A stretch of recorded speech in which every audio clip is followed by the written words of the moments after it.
ஆண்டவராக இருக்கிற இயேசு கிறிஸ்துவின் நாமத்தில் உங்களுக்கு நன்றி வாழ்த்துக்களை நான் தெரிவித்துக் கொள்கிறேன். ஏலோக்கியம் மினிஸ்ட்ரிஸ் வழங்கும் இன்றைய விசுவாச அறிக்கை. ஆமென். ஸ்தோத்திரம். இந்த நாளிலே இந்த வார்த்தையை விசுவாசத்தோடு கூட அறிக்கை செய்யுங்கள். கர்த்தர் நம்மை பலப்படுத்தி ஆசீர்வதிப்பாராக.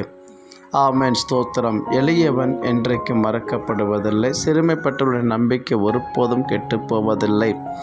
சங்கீதம் 9:18. இந்த வார்த்தையின்படி ஆமென். ஸ்தோத்திரத்தினால நீங்கள் நம்புகிற நம்பிக்கை ஒரு நாளும் வீண் போகாது, கெட்டு போகாது. நம்முடைய நம்பிக்கையை, நம்முடைய விசுவாசத்தை கனப்படுத்துகிற தேவன் நம்மோடு கூட இருக்கிறார். ஆமென். இந்த நாள் நீங்கள் தைரியமாக சொல்லுங்கள், என் நம்பிக்கை ஒருபோதும் கெட்டு போவதில்லை ஆண்டவரே.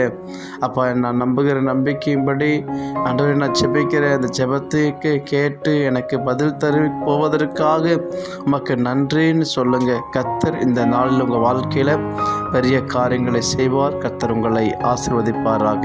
ஆமென். God bless you. இந்த நாள் உங்களுக்கு இனிய நாளாக இருக்கு.